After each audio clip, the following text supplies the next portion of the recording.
you're dealing with an addicted generation. This is a big time bomb ticking. This is no accident. Indeed, it is by design. I mean, seriously?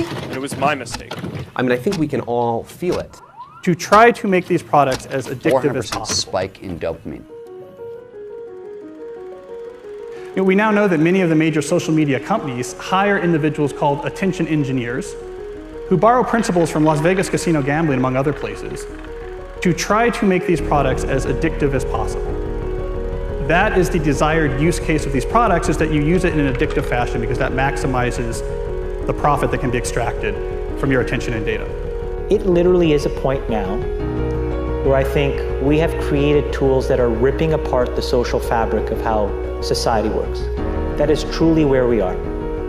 The way the technologist Jaron Lanier puts it is that these companies offer you shiny treats in exchange for minutes of your attention and bytes of your personal data, which can then be packaged up and sold. What happened is that the attention economy and this race for attention got more and more competitive.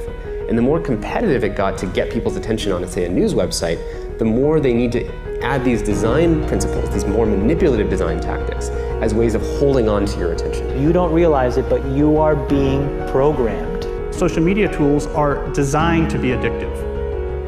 The actual desired use case of these tools is that you fragment your attention as much as possible throughout your waking hours. That's how these tools are designed to use.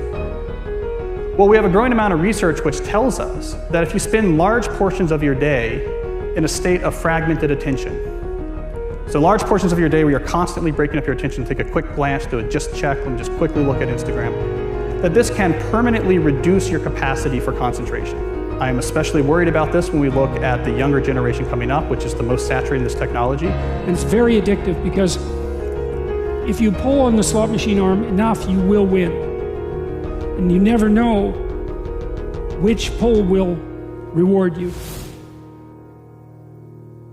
That's an addictive behavior, and it's dopamine that is driving that addiction. So what happens with social media is Robert Sapolsky, who did the foundational research on this at Stanford, calls it the magic of maybe.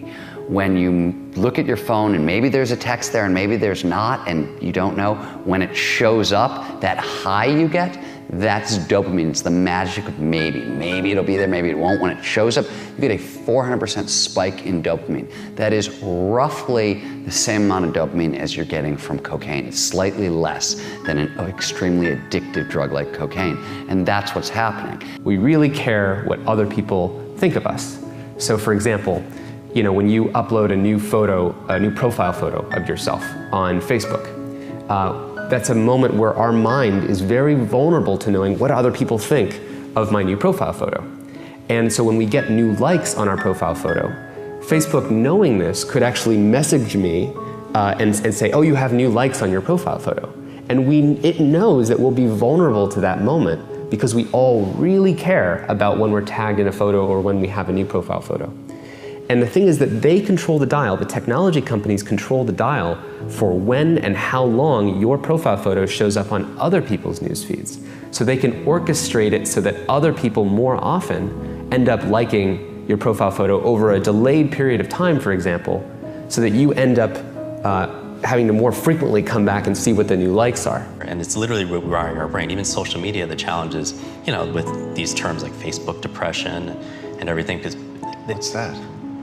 This is social media depression because whereas everyone's looking at their feed and they're comparing their lives to other people, their highlights of other people's lives. Wow. And there's actually less life satisfaction, more sadness, depression, and stuff like that. And it's interesting because if you think about things that routinely produce a lot of dopamine, alcohol, for example, there's a drinking age, right? We have a drinking age. The alcohol releases a whole lot of dopamine. It makes you feel really, really good. We say, okay, you can have that, but you gotta wait. You gotta be 21 years old. We don't do that with social media. We're, essentially putting highly addictive drugs into the hands of kids before they have any natural defenses against them. And what you're seeing with internet addiction, with social media addiction, it's the same thing over and over. It's people trying to change their state of consciousness with a device, trying to get at the underlying neurochemical chemistry, and it's very, very addictive. And so I would say the problem with the gadgets, and they're amazing things, is that they interfere with they proximately interfere with medium to long-term goals, I would say. And so I think the first thing you have to do to bring them under control is figure out what it is that their use is interfering with. It has to be something important. Right? So you think, well, I want to do something important. Well, what is that? Oh, it could be personal. Maybe you want to have a relationship. You want to get married. You want to have kids. You want to have a career that's meaningful. You want to have a life. You want to have an Abrahamic adventure and be the father of nations, let's say. Well, you can't be ratting away on your cell phone and doing that. And so I think part of it is to set your sights high and make a plan and figure out who you could be and see if obsessive utilization of smartphone fits into that vision of nobility. And it will partly, because they're unbelievably powerful communication devices. But so often it's for lack of something better to do. And it also interferes. Imagine like when you take that to the extreme, where, bad actors can now manipulate large swaths of people to do anything you want. It's a really, really bad state of affairs. And we compound the problem, right? We curate our lives around this perceived sense of perfection because we get rewarded in these short-term signals, hearts, likes, thumbs up, and we conflate that with value and we conflate it with truth. And instead what it really is fake, brittle popularity that's short-term and that leaves you even more, and admit it, vacant and empty before you did it.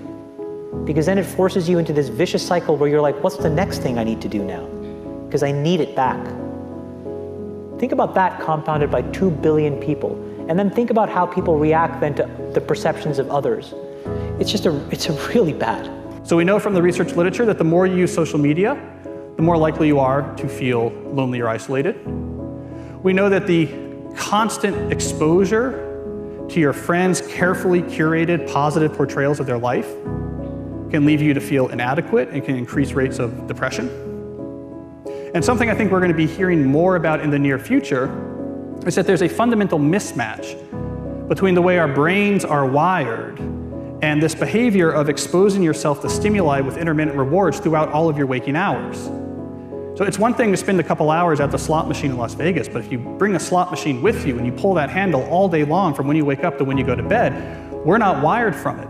It short circuits the brain, and we're starting to find that it has actual cognitive consequences, one of them being this sort of pervasive background hum of anxiety.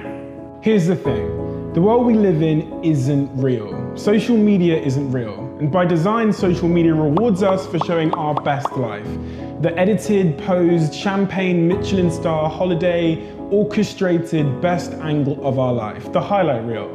But you don't ever see real life, the 99% of our lives, the behind the scenes, the unglamorous, unfiltered, day-to-day, bland normality. And you end up comparing your behind the scenes to other people's fake highlight reel and using others as a mirror or benchmark for how you should look, how successful you should be, or how you should live. These fake comparisons will only serve to make you feel inadequate and inferior to something that isn't even real. Research continually shows that comparing your life to someone else's creates envy, low self-confidence, low self-esteem, and depression. You compare yourself to other people every single day, consciously or subconsciously, and no matter what I say, you're not going to stop because comparing one thing to another is a natural human thing to do. Whether we want to admit it or not, a big reason why anything has value is because there's something worse or better to compare it to. Think about it. An old brick of a mobile phone with a big aerial is only considered amazing in a world before the smartphone. The horse and carriage is only considered a phenomenal mode of transport until the car comes along. The answer isn't to stop making comparisons, because unfortunately we can't control that. But you have to change the object of your comparison. From someone else to yourself. You have to measure yourself against yourself. And by doing this, you start at a base point where you consider yourself to be perfectly fine exactly how you are. But it also is the most effective, motivating, and healthy way to work to improve yourself. You'll become your happier self when you stop putting pressure on yourself to be more like someone else, and when you start comparing real to real. We are in a really bad state of affairs right now, in my opinion. It is eroding the core foundations of how people behave by and between each other. And I don't have a good solution. You know, my solution is I just don't use these tools anymore. I haven't for years. It's created huge tension with my friends, huge tensions in my social circles. If you look at, like, you know, my Facebook feed, I've posted maybe 2 times in 7 years. 3 times, 5 times. It's less than 10. And it's weird. I guess I kind of just innately didn't want to get programmed. And so I just tuned it out. But I didn't confront it. And now to see what's happening, it really bums me out. Back in the 1970s and the early 80s at Xerox PARC, when Steve Jobs first went over and saw the graphical user interface, the way people talked about computers and what computers were supposed to be was a bicycle for our minds. That here we are, you take a human being and they have a certain set of capacities and capabilities. And then you give them a bicycle and they can go to all these new distances. They're empowered to go to these brand new places and to do these new things, to have these new capacities. And that's always been the philosophy of people who make technologies. How do we create bicycles for our minds to do and empower us to feel and access more? Now, when the first iPhone was introduced, it was also the philosophy of these technologies. How do we empower people to do something more? And in those days, it wasn't manipulative because there was no competition for attention. Photoshop wasn't trying to maximize how much attention it took from you. It didn't measure its success that way. And the internet overall had been in the very beginning not designed to maximize attention. It was just putting things out there, creating these message boards. It wasn't designed with this whole persuasive psychology that emerged later. If you feed the beast, that beast will destroy you. If you push back on it, we have a chance to control it and rein it in. And it is a point in time where people need to hard break from some of these tools and the things that you rely on. The short-term dopamine-driven feedback loops that we have created are destroying how society works. No civil discourse, no cooperation, misinformation, mistruth. And it's not an American problem. This is not about Russian ads. This is a global problem. Mr. Zuckerberg, would you be comfortable sharing with us the name of the hotel you stayed in last night?